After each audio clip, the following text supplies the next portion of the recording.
Okay, welcome back everyone to our second lecture on BC310 Church and Ministry Administration.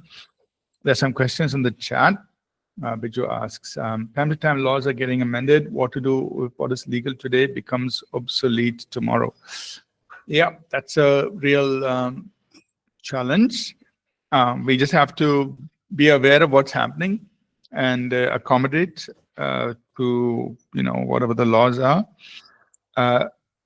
Unless it's something that violates our faith, in terms of where you can get money from, what you do, those things. Yeah, we follow the rules. But if it's something that affects our faith, you cannot read your Bible. Sorry, we will still read our Bible. If you cannot share the gospel, well, we will still share the gospel. Jesus told us to go share the gospel. We'll just find ways to do it that are safe and that are wise. So I think we'll just have to keep adapting to rules and be ready for change. Yeah? There's a second question. If you're a private limited company, can you give funds to a mission organization, say an orphanage, through their CSR channels, or still there are restrictions? CSR would be primarily to so it really depends. If to non-religious organizations, right? That means private organizations. So private organizations can give to a church if they want to, but it is just their contribution to a church. It may not necessarily be part of their CSR program. The CSR program would be primarily to non-religious organizations, to social organizations. So there is that difference. There's nothing preventing a private organization from giving to, say, a church or a religious organization. Nothing preventing it. They can give. It's the decision of the directors or the owners of the company. They want to give, they can give. But if it's a part of the CSR program, it has to be non-religious. So it would be to non-religious organizations as part of the CSR, because the CSR is primarily for things like education, healthcare, things that are like uplifting people, independent of any religious thing. So that's how it will work. Okay, so let's go into our, just looking at organizational structure. I'll just share with you what we're doing here at APC. And I'm not saying that this is the perfect structure. No, this is what works for us, right? So when we go back in 2001, when APC started, we had no church staff. We formed the trust, four of us. There was myself, Amy, and two other people who were there, were close friends, who were part of the church. We were the four trustees in the beginning, but we had no church staff, zero. Right? So we didn't hire any church staff until I think in 2004, maybe, much later. So there was no staff. Everybody was volunteers, serving as voluntarily. So our structure was very simple. And there's a pastor, and that's it. Everybody just volunteered. The trustees were there, like you can see the trustees, but there was nothing much of a structure. It was just pastor and those who served voluntarily. So I think we hired our first full-time person. I would say this. I think we had somebody join us part-time. We should pay them part-time for children's church. So I think our very first person to join us was the children's church pastor. And then he joined us full-time. Initially he was part-time, and then he joined us full-time. Then, so only around 2004, and from then on, we had a youth and a worship pastor full-time. Then we had Pastor Jayakuma join us that time he joined us as our administrator. also involved in the worship and all that. So slowly we had people join us. So the structure was growing. It grew over time. It's not like we started with something big. We started with nothing. And then over time, so if you see on the left side, where it says associate pastors, worship pastor, that was the initial group of people who joined us. We had a children's church pastor, worship pastor. And then we had on the right side, we had an administration. Pastor was in charge of administration, but really not too many people, just 3 staff at those days. With time, we started having more volunteers serving. So what we started doing is we started forming teams. Those who will serve in children's church, worship team, ushering team, like those small teams, or volunteers, right? They're all one. So we'll have these teams, and then we put somebody in charge of the teams, like a team leader.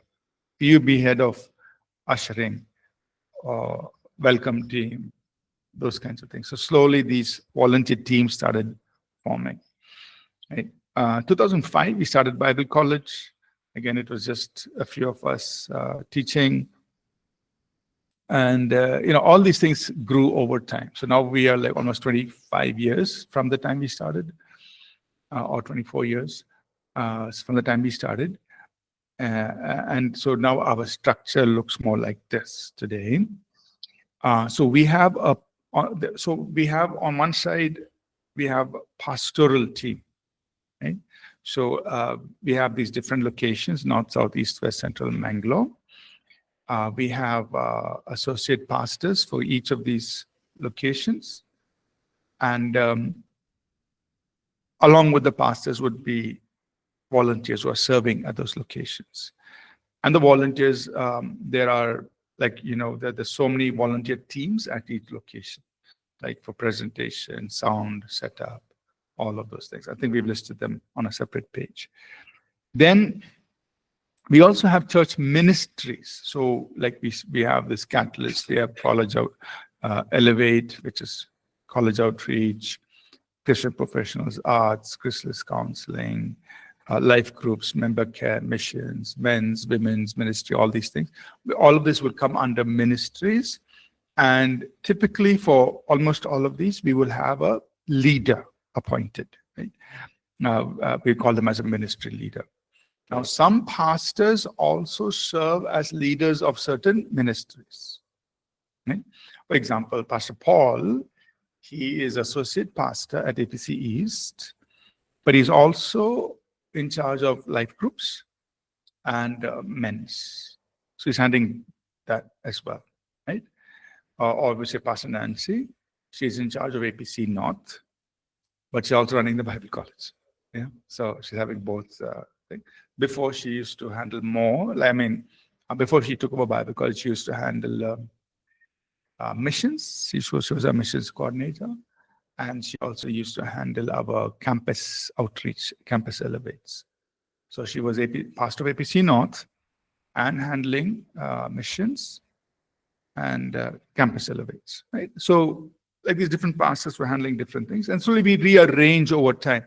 So, now when she took over as principal of Bible College, slowly we said, okay, you give up that missions coordinator role. We brought in Shikha to handle missions coordinator. So Pastor Nancy can concentrate more, because it's taking us so much time, concentrate on Bible College and APC North.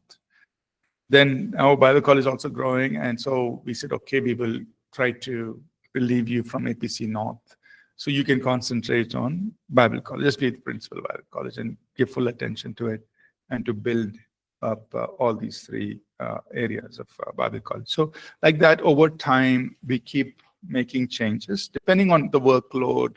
We want people to be comfortable. Right? We don't want to overload people, and at the same time, make sure that things are being done. And sometimes in some areas, there may not be anybody. We'd like to have somebody, for example, women's. Right now, we don't have somebody heading up the women's ministry. So people just step in and help, in doing different things. And we keep that going until there's somebody who can, take charge of those ministries. But what you're seeing here, the structure is ideally, we'd like it to be like this. So we're working towards it. It's not fully in place. Now, supporting the pastors and the ministry leaders are the operations of the church organization. You see it on the rightmost side.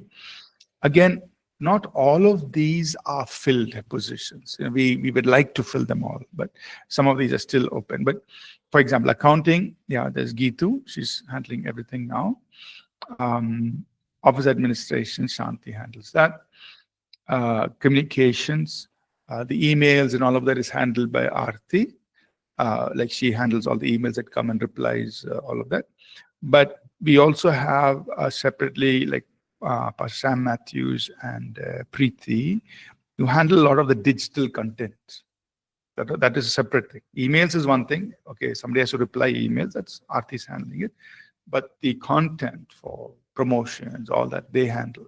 They design, they decide, and they handle it. HR, we have Phoebe there. IT, so we have an IT team, a small IT team who handles all the work. We don't have somebody head of IT, so I just fill in, keep the work going, so just give guidance for that. Legal is completely outside, so we don't have a full-time lawyer or anything, but we consult, like the advisor we send. So we go outside. We have one person who knows the law for trusts, because that is a separate thing, how trusts, religious trust must work. So we go to him and he helps us with all our work in terms of the trust and all that. So he's an outside person. We just go to him when we need help. If we need help in terms of taking legal help and taking care of our churches, then we consult with, there is this organization, ADF.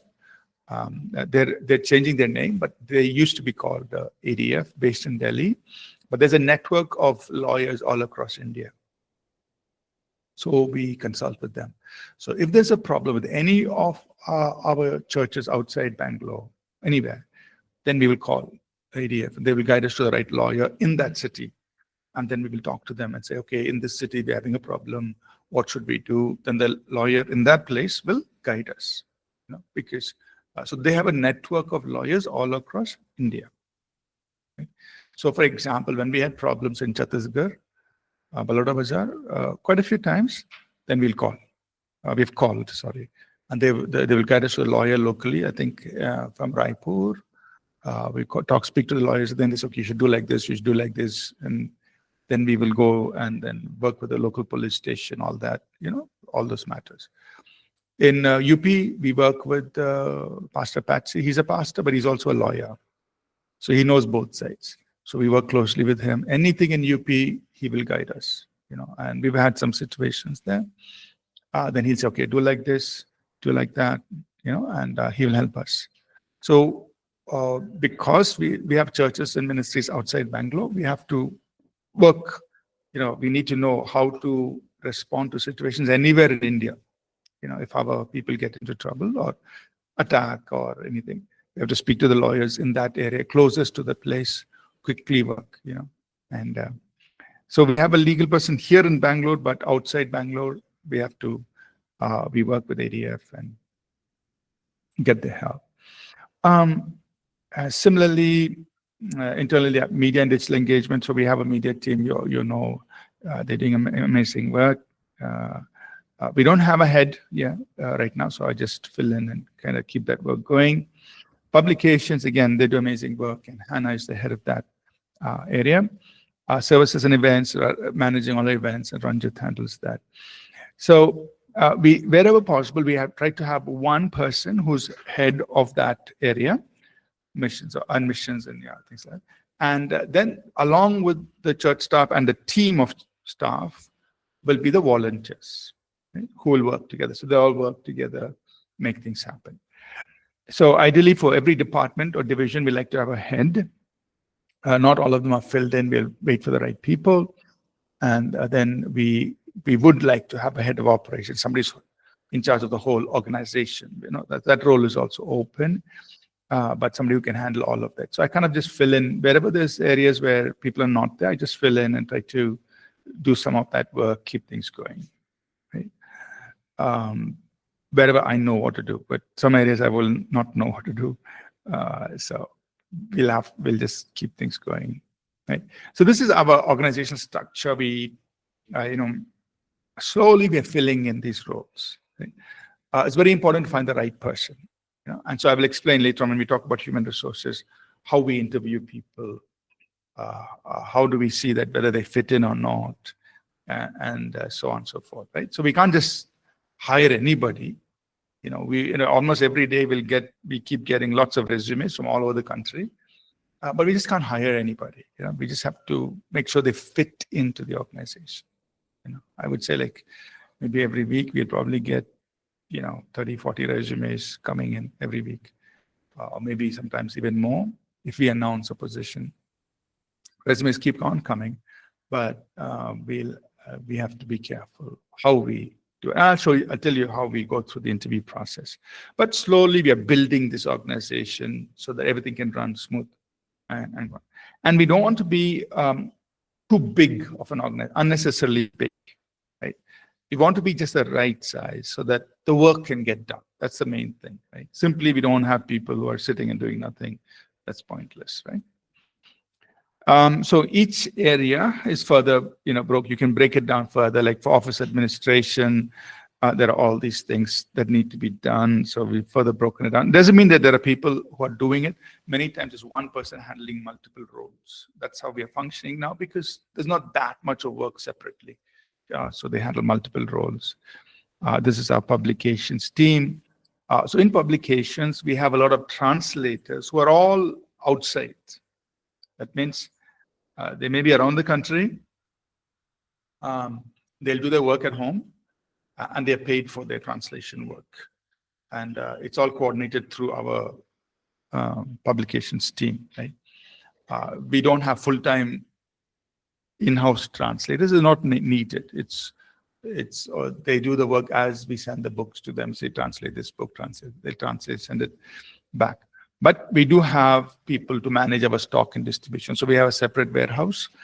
Books are printed, stock is kept there. Whenever requests come, it has to be packed and sent. So that we have a team for that, do that. Right? Media and digital engagement, yeah. So we have a team of people to do this, similarly for IT and so on. So let me talk a little bit about this hub and spoke model, how we function here at APC. I'm not saying every organization does this, but this is what works for us, right? I'll share this idea. So at the core, the core of our team are pastors and ministry leaders. So it is the pastors and ministry leaders who drive or who lead different areas of ministry. Right? So different pastors. So for example, Pastor Jay Kumar, he is pastor of APC South. He's also in charge of member care, life coaching, chrysalis counseling. He's overseeing all this. Yeah, and of course he teaches in the Bible College. Yeah. Did I miss it? I think there's one more area. Did I miss it? Okay, I can remember this. So, but he's in charge of these areas, right? So he is the one who will provide leadership for these areas. So the people in these areas, like member care, there are people who work. There's a team for working there, both staff and volunteers. Chrysalis counseling, they're counselors. So all our counselors will report to Pastor Jay Kumar. What else did I say? He's teaching in Bible College. Oh, life coaching, right? So life coaching, we don't have any like full-time staff, but he handles it. Like, when requests come in, he will connect them to the mentors and so on. So he's handling these areas. So he works, so to support his work are our church staff. And so for every area of ministry, there are church staff. And our IT team, our media team will support all the ministries, including, member care. So, for example, for member care, we need a church management system. So we have a church management system where every person's information is kept. That is supported by the IT team. Right? So people they can log in, they want to get it quickly, this person's phone number, email ID, address, whatever. It's just, they can get it. So that church management system is managed by IT, but it's supporting this member care ministry. So on. So the IT team, media team, suppose they want to make promotions for something, media team will do it. Okay? So that we have this gray circle, a church staff. Then outside there are volunteers. So there are volunteers serving in most of these areas. So member care, there are volunteers who serve. There are some who will make phone calls, who will go on house visit, as and when needed. So we can tap into the volunteers as well. So a combination of our pastors, our church staff, and volunteers form what are called these teams, ministry teams. So these outer yellow circles that you see are the ministry areas which have teams of people. Yeah. So it is very quick for us to form a new ministry area and new team. For example, for last 3 years, I think I've been talking, I was to discuss with that team, hey, can we start Hindi service? And every time it never went past the discussion. Said, no, we can't do it. Who will stay? Who will volunteer? Who will help? We cannot. So I still remember, like 3 years ago, I'll say, can we start Hindi service? We have the auditorium, we have everything. Let's start. Cannot. Okay, I'll keep quiet. Next year again, that was last year or the year before. Again, I asked, can we start Hindi service? No. Last year again, I asked, can we start Hindi service? No, who will help us? All that. Then this year again, just like maybe a month back, I said, let's start Hindi service. Yeah, let's start. And within literally within a month or maybe even less, we started.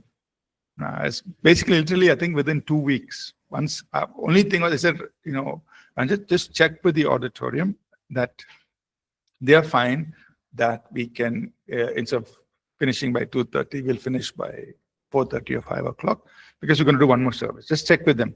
Are they okay? Yeah, you just check. There's a fine, because anyway, we're paying for the whole day, right?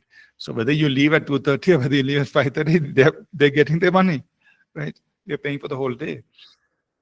So for them, there was no problem. Yeah, you can do it. So then we just spoke to our team, everyone.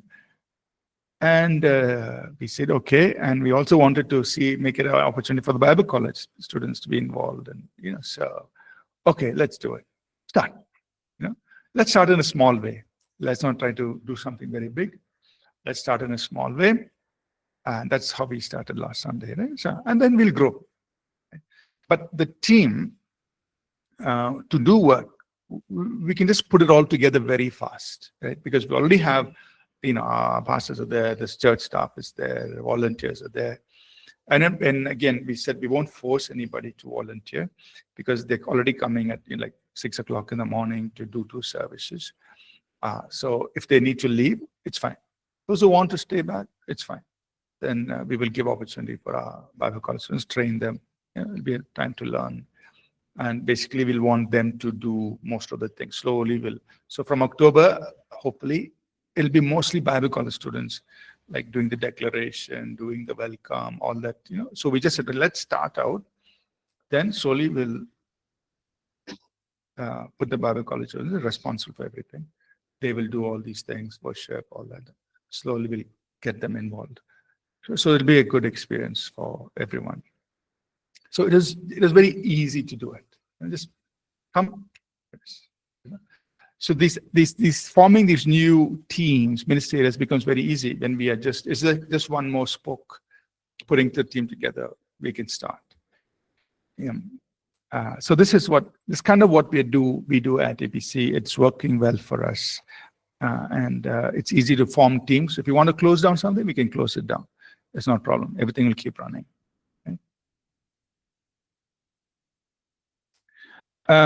Last 2 points before we close today is, of course, when you start an organization, you want to think about growing beyond just your own city. Right? So right from the beginning, our thought was, okay, our vision is to be salt and light in the city of Bangalore.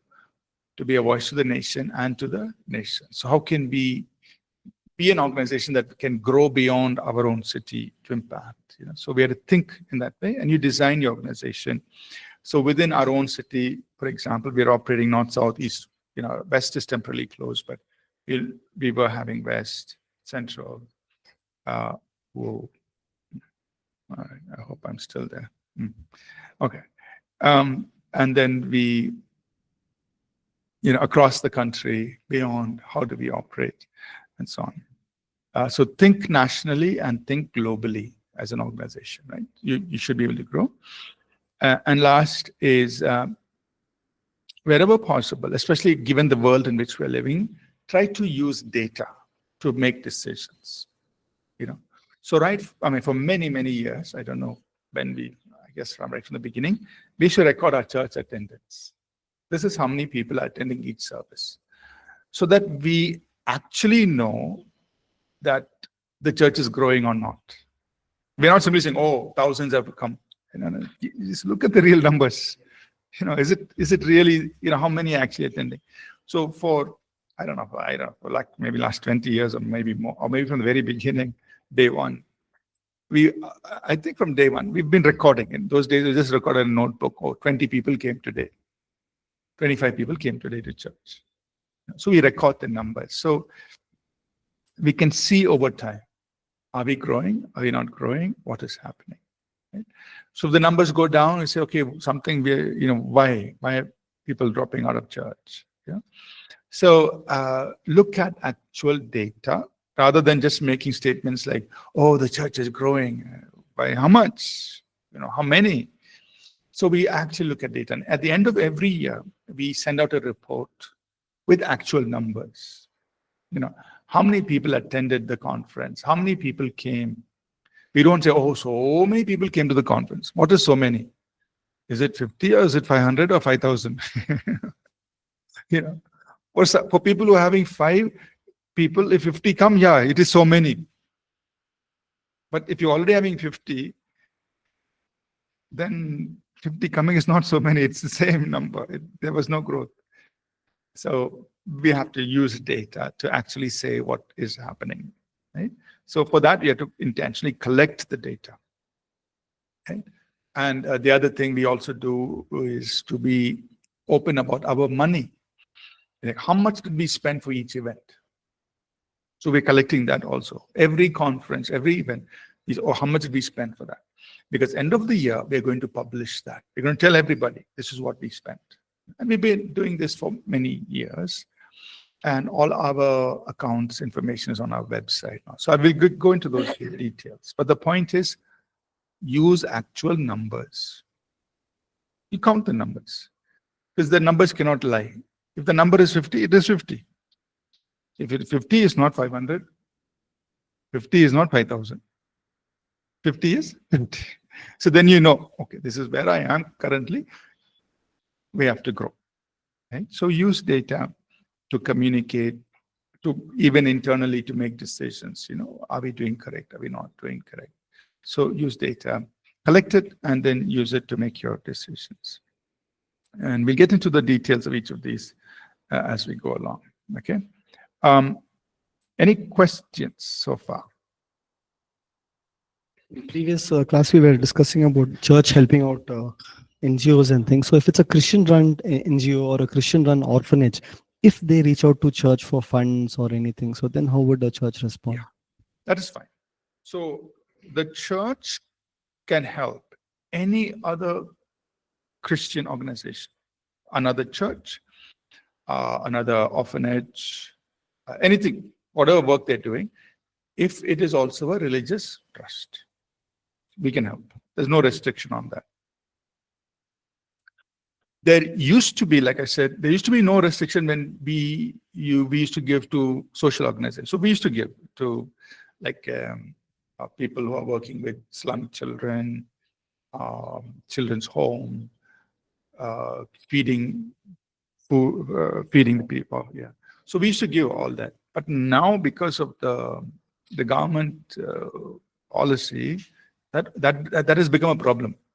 They'll ask why a religious organization is giving there. So right now, only thing we are allowed to do is religious to religious. Anything is fine. They have the same objectives as us. We're giving no questions. Yeah.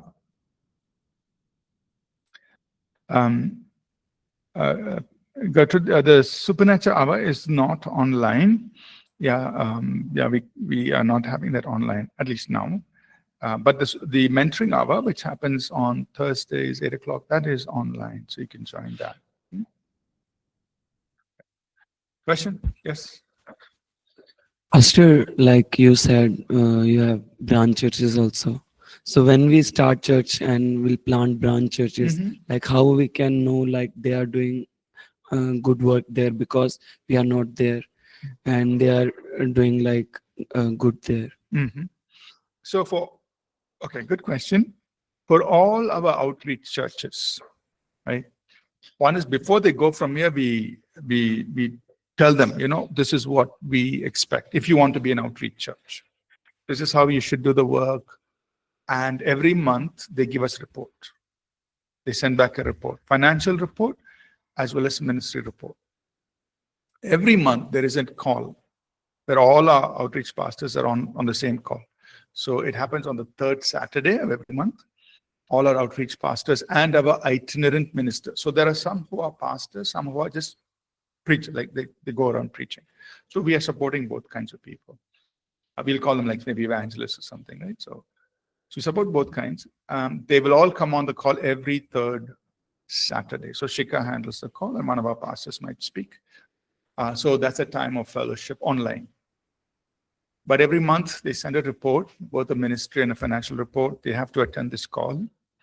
Every year they have to come to Bangalore in January to be part of our conference. We meet them all personally. And throughout the year, our teams are going to those places. So when we do APC missions, we are sending teams from Bangalore, usually once or twice a year, to their areas, churches, to minister. So that we get to see what they're doing, right? Plus, during the month, Shika will talk to each one personally. How is your work going? What is the ministry? What did you do? Are you having problems? So in a month, there is direct contact, one-on-one contact call. There is this group meeting. There is the reports coming in, and there are teams visiting.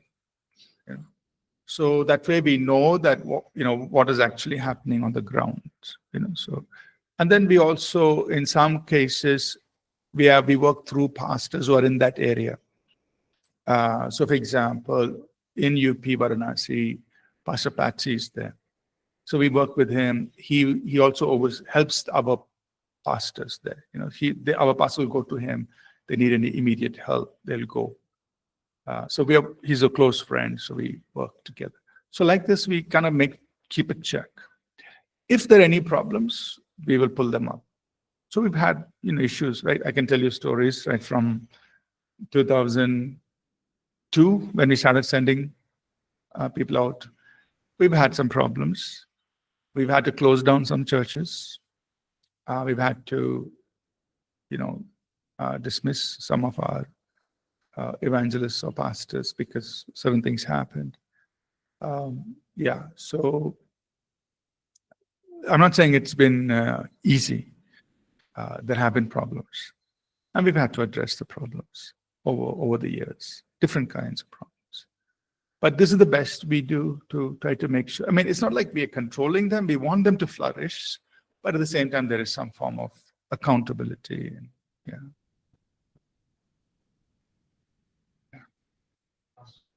Yes, please, your question.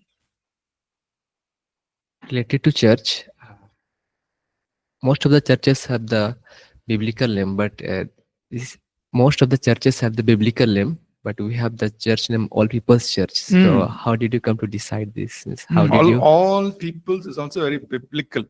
Revelation chapter 7. No, it's when actually 7. When John has a vision, he says, before the throne, there were all peoples standing before the throne.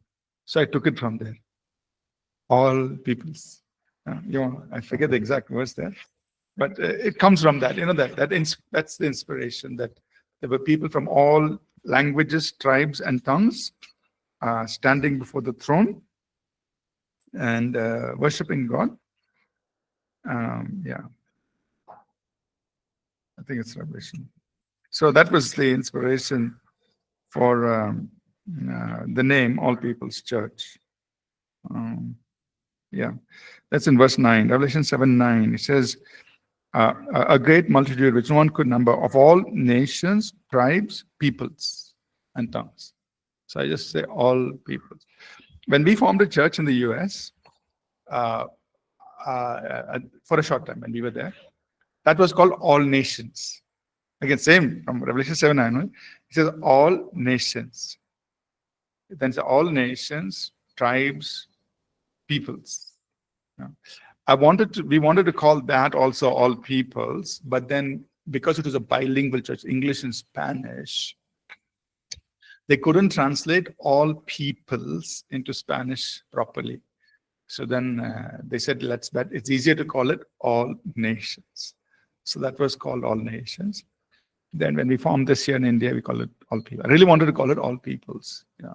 So, but now there are many others also using that name. There are other churches that are using that All People's name. All People's.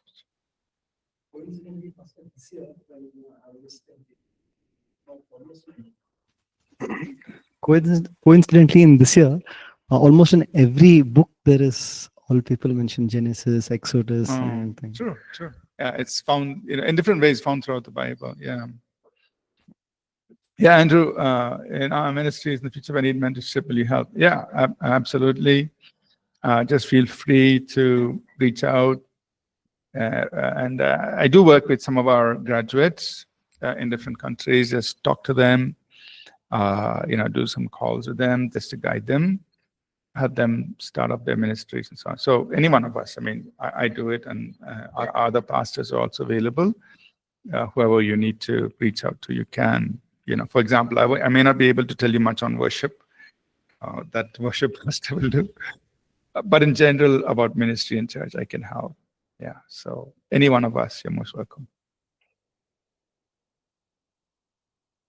Okay, so let's pause here for today. We will pick this up next week, and we'll go forward and share more stories, how we do things, or what lessons we've learned in the past when we've had to work through different things. Okay, thanks everyone. Thanks for being in the class today. We'll connect again next week.